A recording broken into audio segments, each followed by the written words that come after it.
What's going on YouTube? So today's video we're going to be going into advertising for your Pokemon TCG business. Right, so when I first started my business, I thought running ads would be simple. Give some money to Google, give some money to Meta, boom. Right, customers will start pouring in. And that's not actually how it happens. That's not actually how it works.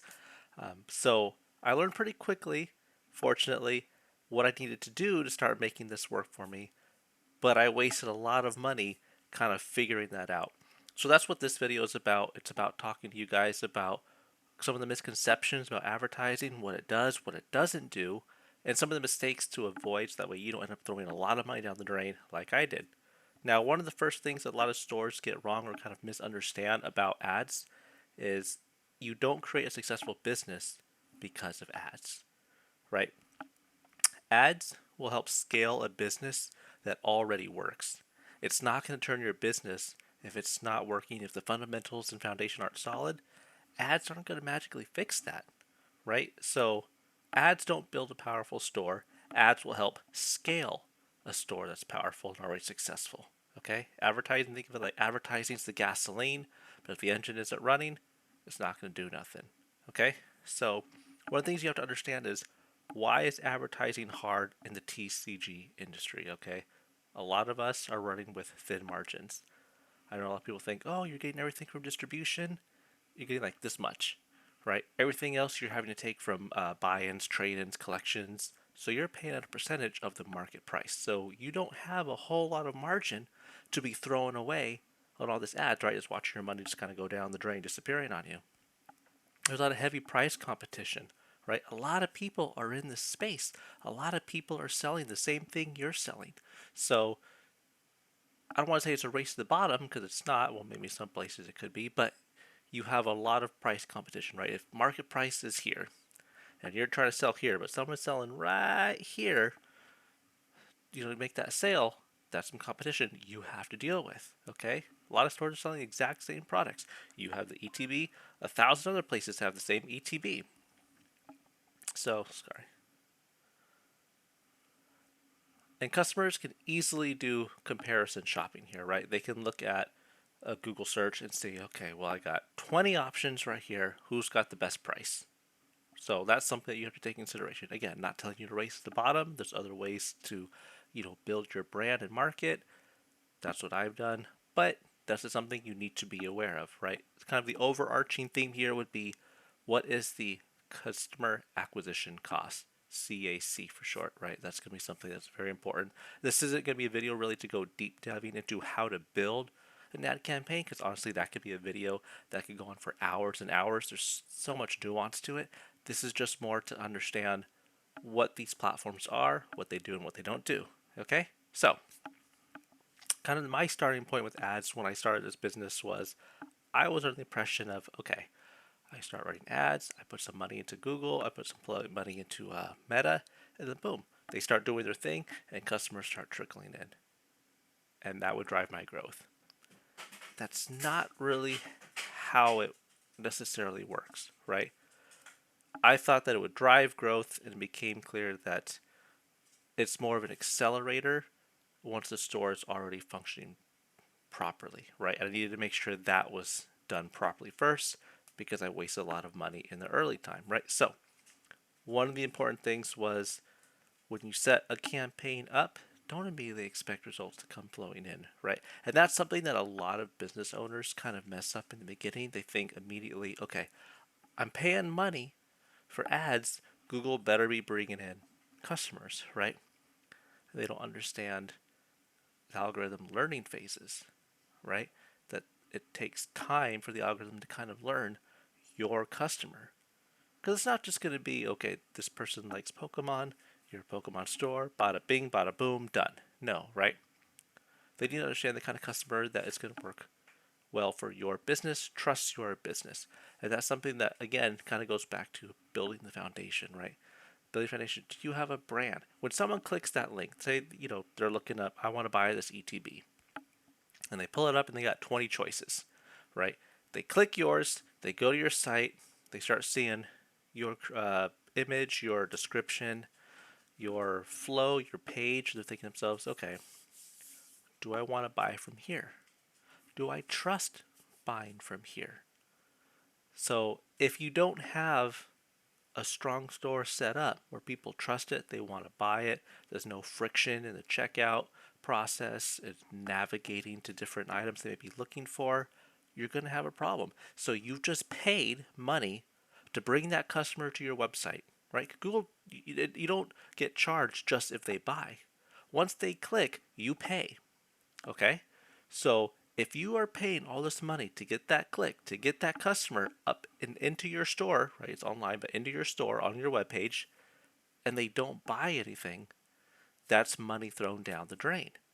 So you need to fix all those things so that way by the time Google does the work, identifying who your customer is, bidding against all the other people that are trying to find that same customer, and you win that bid, the customer comes to you, be prepared, have everything set up so that way that customer will convert. If you don't have that set up, Google can't help that, right? And you're just throwing money down the drain. Okay? The other thing is understanding your margins. If you're advertising a bunch of items where say your margin is 20%, 25%, okay? But the item is worth $30. You're competing against all these other businesses. Say you spent 90 cents to get that click. Okay? How many people had to click until finally you got someone to come in and buy that product? You paid 90 cents for every click. Even at 25% margin, 30% margin, if that item is, say, $30, $40, did you make money?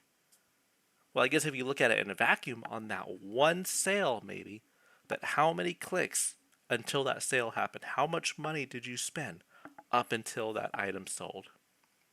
So that's the other thing you have to look at, right? What are your margins? What are your product price points, right? Now, change the item. Say the item is $150, right? 25% is suddenly a lot more, a lot bigger than that $30, $40 item. So at the same margin level, but different price point, and your CAC is the same, one's profitable, one may not be. So that's the other thing that you have to pay attention to. What products do you have available? What are your margins? What are your price points? So that way you can figure out what you are able to afford that makes sense for your business. Okay? The thing that I kind of messed up on early on was changing campaigns too early, changing my budgets too much, right? I kind of look at it and panic, like, oh my god, this isn't working. This day was a bad day, whatever it was. Um, let me try to save some money here because I kind of blew a lot of money today. Let me lower the budget, save some money. What I didn't realize was I was destroying the algorithm's ability to learn, right? So let's make some made up numbers here, right? Don't take these numbers as to what you should be using. Just placeholder numbers to make things easy. If I start my budget at $100, right? I'm advertising with $100. Say we're using Google right now. And I let it run for a couple days, right? Say it's been 3 days. I'm like, oh boy. It's been running for 3 days. Hasn't really been producing a whole lot for me. I don't know if this is going to work for me. I'm throwing too much money down the drain. I'm going to reduce the budget, right? I'm going to reduce it down to $60 because I can't afford $100 a day. But I could do 60. So let's do that. So I take it down to 60. I'm thinking, okay, cool. I'm saving money. I'm good. I guess Google's is not going to work for me. And then you have a really good day. You're like, oh, let me bring the budget back up again, right? Like maybe, whatever, the weekend's here. Let me bump the budget up. And then, after Sunday night, when it's the weekday, I'll bump the budget down. It's fine, right? I'm going to be efficient. I'm figuring this out. I was destroying the algorithm's ability to learn. Let me explain. The way it works is the campaign will take a look at the money you're willing to spend for it, right, on your daily budget. It'll say, okay, this is the pool of money I have to go enter these auctions. The algorithm will try to be as efficient as possible depending on the goal that you set up, right? Maximize number of conversions or maximize conversion value. For example, we'll say conversion value. And it'll say, okay, I think this customer is a good customer. I'm gonna enter this auction right now, right? There's 40 other people. We're trying to get this, and I have all this budget left. I think I can get this. I will spend 94 cents. Bid 94 cents. Boom, cool. You won the auction. You got that click. Okay, you were one of the results that appeared. They clicked yours. You got it. Google charges you. Boom, it comes over to you. This is how it's going to run for the first few days, right? It's kind of figuring out, okay, this person clicks, this kind of customer doesn't. If you suddenly change the budget, in my example, you jump down to $60, then all of a sudden the algorithm's like, okay, whoa, whoa, whoa, okay, what just happened? Hit the brakes, everybody stop the impressions, stop the ads, budget has disappeared, stop, let's go super conservative here. What's happening? And it's going to freak out, okay?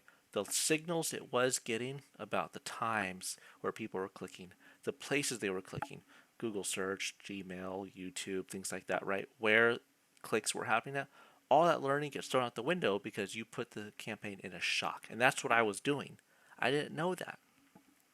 I'm not saying you can't change the budgets, but general rule of thumb, if you change your budget on Google about 20%, up or down, doesn't matter, 20%, kind of makes the system go into a little relearning phase, right? Because now it has to kind of relearn, okay, I guess this is my new budget now. So I need to figure out how to make things work with this budget. So that may mean, okay, you cut, in my example, you cut $40 out. I guess I can't really do a whole lot of advertising between, this hour block because I just can't really be competitive in it. Or maybe I don't think there's going to be good value here. So I'm just going to kind of just step back. But then you're missing out data, right? Maybe that's a good block. Maybe there's valuable customers there. And you're just never going to know because you shocked your system and now it's now pulling back things it was learning. It's now kind of dumping because you shocked it. Okay, so that's kind of budgeting in a super super tiny nutshell. There's really a whole bunch that goes into it, but that's one of the things that I was messing up too early. I was changing my budgets up and down and kind of not letting the system learn what it needed to do, find that what the customer looked like that would buy, and really build that strong, robust profile. Understanding my margins, right? I kind of was throwing away a lot of my, I didn't know where to begin my budget at. Just kind of picked an arbitrary number, start running from there. So really kind of take a look at, sit down and think. And I'll tell you right now, if you don't use it, Chat GPT is amazing for helping you kind of learn. I learned a lot from just sitting there and talking with it back and forth. Letting it help me analyze the data that was coming in and explaining to me what all these things meant, what I should do, how to do it, because these platforms, I wouldn't say they're necessarily very user friendly in how you're trying to navigate and create things or find data or information or whatnot. So I was this close. I was close to thinking, okay, you know what? Maybe I need to hire like a campaign manager or something, spend some money, have someone help me build this up, teach me what I'm doing. And I was close to doing that. Now, and maybe that's something that you're going to do. Maybe you're a very large store, you have very large, complex campaigns, huge budgets. In a case that, and that's still viable. But for me, starting my business, being small, ChatGPT was just amazing, and it helped me so much. Probably saved me a bunch of money, and really helped kind of me narrow down what I needed to do, how I needed to set things up, and really helped make my campaign actually pretty successful. It took a few months for me to figure it out, but once I kind of honed in on it, things have been running, pretty gravy ever since. Don't make the mistake of thinking that you never have to set anything up again or tweak or adjust, because that's definitely not true. If you let it stagnate, your money once again start going down the drain because everyone's changing, right? If you build your campaign, maybe you're successful today, next week, next month, next 3, 4 months, right? At the expense of mine, right? Maybe my CACs are a little bit higher. Say I'm paying, say, 90 cents a click, and you're able to get it, beat me at every time at 70 cents because you just got killer creatives and your headlines and this, that, and the other, right? And I'm seeing my performance, and I'm like, gosh, you know what? I need to get some better performance here. Let me go in, let me tweak my creatives, let me tweak my headlines, let me tweak what products I'm using, right? I'm adjusting, I'm adapting to become more competitive in this space. And now slowly your CACs start creeping up and mine start creeping down. And now I'm starting to get more clicks and you start seeing you're getting less clicks, right? And you're like, what's going on here, right? So don't think that you can just let it run autopilot and never touch it again, right? Keep an eye on your data, make adjustments. And again, ChatGPT is amazing for this. It's been super helpful. I highly recommend using it. I pay for the first paid tier. That way I can upload more images and this, that, and the other to help me kind of analyze everything rather than typing it all out. But that's what I've done. It worked for me. Not saying that's the way to go, but that worked for me and helped out immensely. Okay, so let's get now into one of the platforms, right? So Meta. Let's talk about Meta. That's going to be Facebook and Instagram. Okay. Meta ads are very different than Google. The strength of Meta is discovery, brand awareness, right? The visual of your products, and introducing new customers to your store. Okay, nobody goes into Facebook and says, okay, I want to buy an ETB. Let me search this ETB in Facebook, right? That's just not how it works. If they're going to try to find something, they're going to go to Google and search it.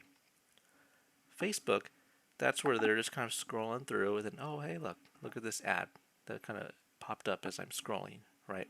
Let me pause for a second and it puts the idea in their head, oh, that's cool, right? I kind of do want that. I've been thinking about it and I now see the ad here, right? What is that? That's discovery, okay? That's the start of a funnel of creating some intent here to buy, okay? Because they're scrolling, they're not usually actively shopping. They're scrolling to catch up on their friends, their posts, or maybe they're in a particular group, right? They have an interest in Pokemon, so they're in various Pokemon groups.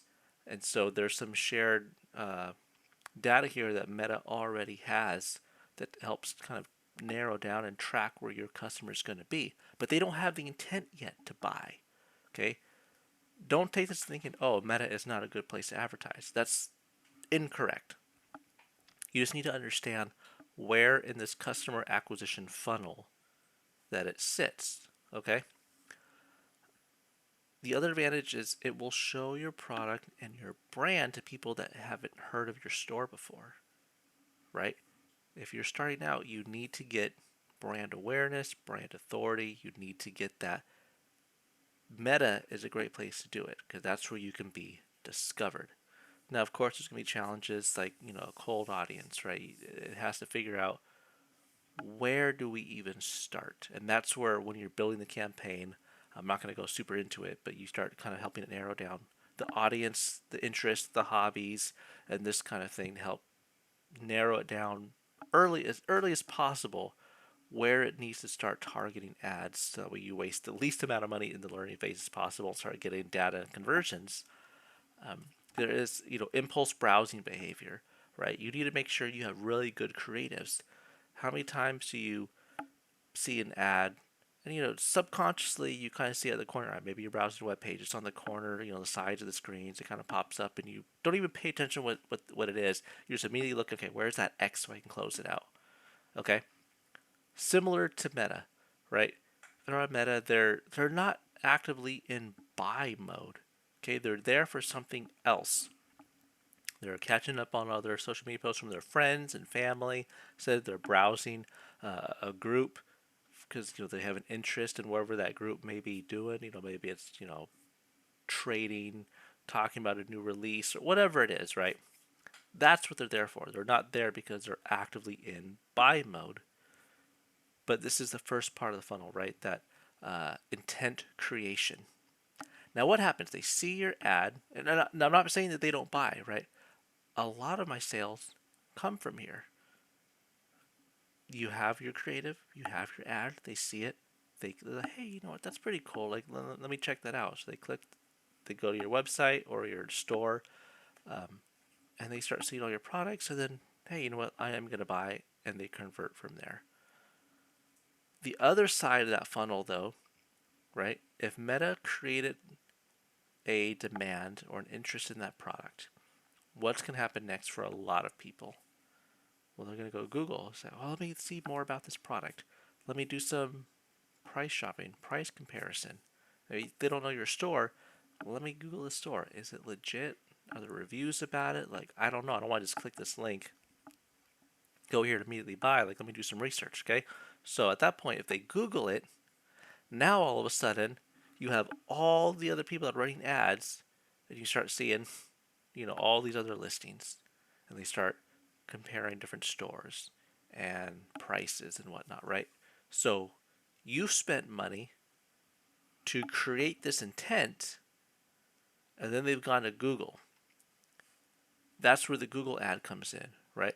I highly suggest doing both. Don't do just one or the other. Do both, right? You have the intent creation from Meta, and then on the Google ad side, you have the intent capture, right? The demand capture. That's the bottom part of your funnel. Okay, you've got Meta creating your demand. They go to Google, they start searching, and now they've gone to Google, and now you need to capture that. Okay, so you have your intent and discovery funnel, and Google's at the end of that. Okay, they search it, and this is where, again, if you have a successful business, you have some store authority, you can finally close out that sale. Now, ads will help increase your reach. Okay, they will scale what is already working and accelerate your growth. It's not magically going to fix bad pricing or poor product selection and weak conversion, right? If you have a lot of friction in your checkout process, ads aren't going to fix that. What it will do is drain your money really quick if you haven't fixed all these other issues. That way, by the time they get to you, it's smooth, they're ready to buy, make it easy for them to find what they're looking for and buy it. Okay? Um, so for me, what actually started working was kind of testing smaller budgets. Right? Start small, have to be patient, let the algorithm have time so it can kind of search out, see, okay, this is the kind of audience that I'm looking for. I'm getting a lot of clicks here, right? Think of it like, that game you played, when you were a kid, right? Close your eyes and try to find someone, cold, hotter, warmer, getting warmer, hot, hot, right? That's essentially what the algorithm is doing. It's saying, okay, I have some money, I'm off to the races, I'm trying to sell this product. Let me find who is interested in this product. Let me start, 'cause it tracks, all the cookies and tracking and whatnot. It kind of knows what people are interested in, what they're not interested in, what they've been searching, what videos and reels they've been watching. So it has some vague idea, like, okay, let me go see if the people over in this group are interested. Here's the ad, show it, show it, show it. They're not really clicking. Okay, well, let me go try over here. Show it to these people. Oh, okay, we're getting some clicks. Oh, okay, so somewhere over here. Let me go further in this direction. That's what it's doing. So rather than, at least, again, I'm not trying to tell you how to set up your campaign. For me, it wasn't effective to start with this big budget right away, because at that point, it's thinking, okay, cool, I got all this money, just search everywhere, just ads here, ads there, all over the place, and we'll just kind of take it from there. And that was costing me a lot of money. Again, if you have a lot of funds, that can help speed up the timeline that it takes, because it can test all these different audiences really quick and start narrowing down. Okay, these one's cold, this one's cold, this one's warm, this one's hot. Okay, we're going this way.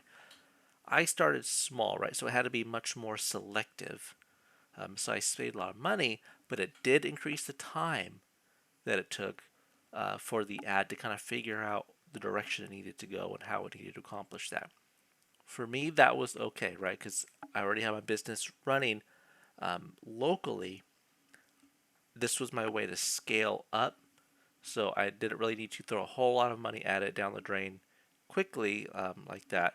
Like I explained earlier, I wasted a lot of money messing around with the campaign a lot. But this was one of the things that I learned how I should kind of focus. Around October is when I kind of refocused my whole campaign ad strategy, and that's really where I had some like aha moments, and that's where things really started scaling up for me pretty well. The other thing is allow the campaign to run long enough for it to actually learn, right? You run it for a week, even 2 weeks sometimes. It's getting some signals, but maybe not necessarily enough to be super efficient, right? Efficiency is what you're going for. The idea would be you're running the campaign. Say your CAC starts at like $1.20, right? But as it becomes more efficient, you should start seeing that start moving down, slowly moving down, right? That would be the idea. But you have to give it the time to do that. Another thing is you have to make sure you have good pricing, right? Now, like I explained in another video, you have to earn the right to charge a higher price, right? If someone comes to your store and you have no reviews, you have no store authority, doesn't look professional, someone's asked himself, why am I going to pay this? I don't trust this. Who are these people? So if you have that already, okay, cool. But really focus in on your pricing and make sure that the price you're asking is the price that someone, once they come to you and look around and see what you've got going on, is willing to pay. Have a good product mix. Okay, if someone's coming in and you've got 5, 10 different products, you're going to be getting a lot of clicks because people say, oh, okay, they sell Pokemon. Let me see what they got. Click, come here. Only 10 items. Like, what is this? Nah, I'm out, right? But you already paid for that click. And maybe you paid for meta ads. You already paid there. You paid for that. They went to Google, searched in Google, clicked you again. Now you've paid twice for them to come back and decide, nah, not buying. Okay, money down the drain. Reliable fulfillment to get and strong trust signals, right? So these kind of go hand in hand. The algorithms, when they see that someone clicked, went to your store and bought and converted, right?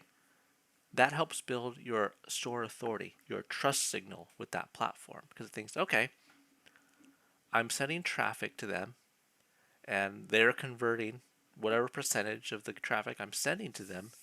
This indicates to me that the ads that we're running are relevant to what people are looking for when they click. In addition, once they click and they've gone there, the price point works. So it seems to be that this is a relevant search. I'm going to continue to push this more then. Okay, so conversions help scale you faster, not just by virtue of creating you revenue and profit and sales, but it helps increase with the algorithm the trust it has that what you're advertising and your price points are working for the customers that it's trying to push these ads to. Okay. The other thing too is if you have those good strong trust signals, that customer has a likelihood of coming back, right? This time they're going to go directly to your store. So for my example, say someone was looking for a booster box, they went to Google, they searched booster box, hey, boom, here it is. They saw my price, they saw my website, they clicked it, went to me, bought. I fulfilled quickly, I protected it with bubble wrap, got it shipped out to them, they were happy with the product, they're ready to buy it again, they buy some more, buy something else, whatever it is. Now this time, instead of going to Google, they're going to type in their address bar, epiclootcollectibles.com. Now they've come directly to me. It didn't cost me anything this time. So if it cost me 90 cents the last time, and they've come back now a second time to buy from me again, that effectively now costed me 45 cents for 2 sales, right? And if they do it a third time, now we're looking like at 30 cents, right? So if you have those trust signals and you do all the things that you need to do, this funnel is customer acquisition, right? It's not necessarily like for me, it's not like the ads are creating me huge profit, but it's customer acquisition. I'm getting them to me, and then I'm getting them to trust me and buy more because I'm giving them the price point they're looking for, the shipping speed they're looking for, the protection and the bubble wrap of the product so it's protected on its journey that they're looking for. The wide product variety that they're working for so they can bundle these different things together because I have it all together and get it out to them, right? That's something that kind of all plays into it, right? The ads can't fix that if you don't already have that going for you. So just make sure that, advertising isn't a shortcut to building a business. It's a tool that helps a good business grow faster. So just remember, at least for me, right, start with a smaller, smart advertising budget. Give it enough time to gather data and mature. then scale up as your data leads you in that direction. Focus on building a strong store so that way the ads will have something to scale on top of, right? And make sure you understand your margins before you run ads so you don't just destroy your profit, because it's very easy to do that and not really realize it because it happens over time. And you see revenue and you think I'm making money, and really your profit's being destroyed. So closing thoughts here. Just know that running ads is a lot about customer acquisition. Not necessarily I run ads and then boom, profits start happening. Okay, it's a powerful growth tool if used properly. Okay, so just remember that. If you have your own experience running ads and you'd like to share, please leave your thoughts down in the comments below. I want to continue making more videos about the business. If you have any topics you would like me to discuss, please put those in the comments below. I'd be happy to take a look, and maybe if I don't have a video on that yet, to kind of throw one out there with my experience and what I've learned from that so far. If you're looking to buy any Pokemon stuff, or I also have Gundam now too, please buy my stuff at epiclootcollectibles.com, and I'll see you guys next time. Take care.